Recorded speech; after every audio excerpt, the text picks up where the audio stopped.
Construction has always been one of the key pillars of the Spanish economy. At the end of 2019, construction accounted for almost 6% of national GDP, reaching 16.3% if we also take into account real estate activity. In employment terms, prior to the pandemic, it employed more than 1.3 million workers. Although these data demonstrate the importance of the sector, its enormous potential determines the key role that it must play in the reactivation of the economy. The European Green Pact reveals the need to duplicate average reform rates in buildings in Europe in order to meet the challenges in terms of energy and climate that have been addressed in the Union. This implies for Spain the need to carry out a significant number of building reforms. The long-term renovation strategy for the building park in 2020 that was presented before the European Commission prior to the summer has just obtained an outstanding rating and is one of the best values of all the strategies presented. This strategy, in line with the PNIEC, proposes reforming, in energy terms, 12 million homes from 2021 to 2030. And furthermore, it aims to do so in a far-reaching manner to achieve high-efficiency buildings, which will allow us to achieve the decarbonisation objectives for 2050. But it's not just about fulfilling technical requirements. When talking about architecture, it's also about deciding buildings that take into account scale, materials used, and also the relationship and link with the existing space, the public space, and consequently the quality of our cities. In short, the sector has to ensure quality of architecture and the constructed environment with an integrated approach, taking into account social development and the welfare of the people that live in these buildings. The Ministry, and specifically the General Directorate, has launched 3 main lines of work, which are interrelated. These are the Spanish Urban Agenda, the Architecture and Constructed Environment Quality Law, and also the Reform and Action Plan for Urban Regeneration. As you well know, the government's commitment to the 2030 Agenda is very strong. In fact, we are pioneers in the approval of the Spanish Urban Agenda that develops Sustainable Development Goal 11 and has established itself as a key lever in the government's action plan policy for the implementation of the 2030 Agenda in Spain. Never in the history of mankind have cities enjoyed this protagonism. The Spanish Urban Agenda, the Architecture and Constructed Environment Quality Law, and also the Action Plan for Reform and Urban Regeneration. As you know, the government's commitment to the 2030 Agenda is very strong.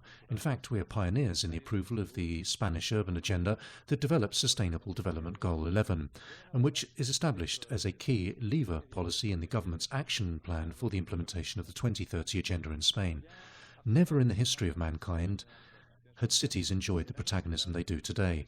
The world is urban, as is society, and there are different global challenges: social, environmental, cultural, food and health-related, economic, and of course territorial.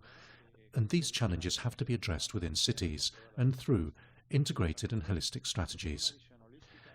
As affirmed several years ago by the Secretary-General of the United Nations, cities is where the battle for sustainability will be won or lost.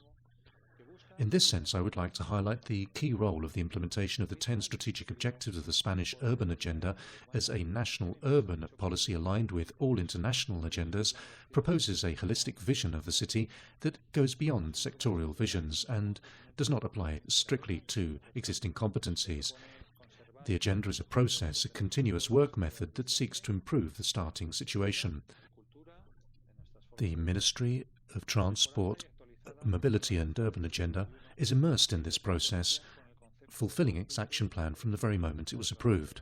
The Spanish Urban Agenda is an inspiring and transversal document which aims to conserve the best versions of our towns and cities, as always, our architecture, culture, ways of life, but improved and updated for 21st century society in full coherence with the concept of Baukultur that defined in the Davos Declaration. So it's necessary that we develop high-quality built environments that allow us to achieve a sustainable society characterized by high quality of life, cultural diversity, individual well-being and also collective well-being, justice and social cohesion, as well as economic efficiency.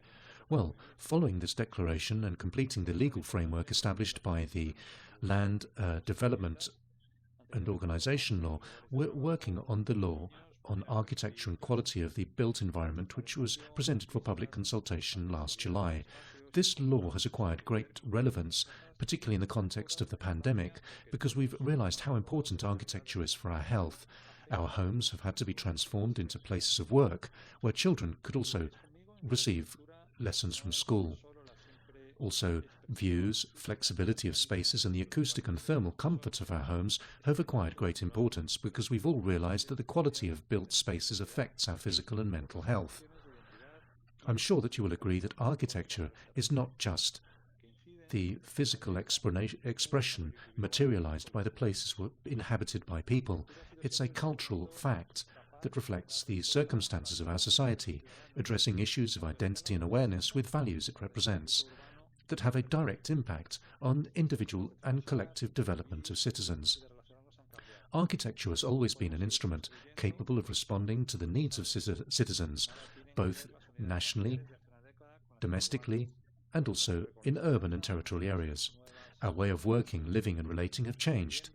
We cannot continue building using the standards of the last century, and family units are completely different to those 1 century ago, as well as our ways of consumption and teaching, classrooms, hospitals, shops. All architecture must be designed to respond to current needs and to offer quality spaces in which to develop activities and relate in a safe and secure manner.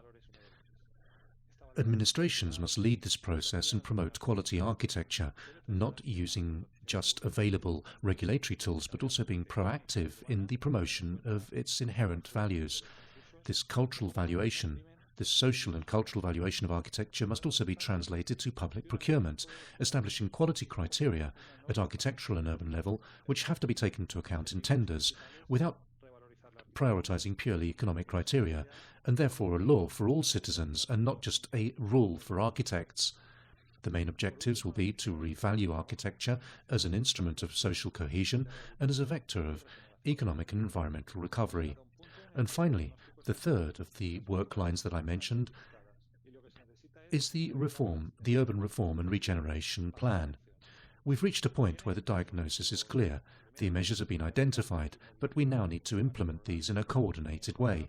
We've got to start to get down to action. So the first objective was to reform the Spanish housing stock in urban and rural areas, improve accessibility and habitability, improve energy efficiency and fight against energy poverty. Secondly, promote the conservation and reform of historical and cultural heritage based on quality criteria and improve energy efficiency and accessibility as a model of commitment to quality and exemplary buildings. Thirdly, promote the conversion of the construction sector towards new opportunity and employment niches, such as boosting economic activity aligned with the plan for the right to housing, to provide impetus to reform and regeneration work, and also reactivate the construction and real estate sectors.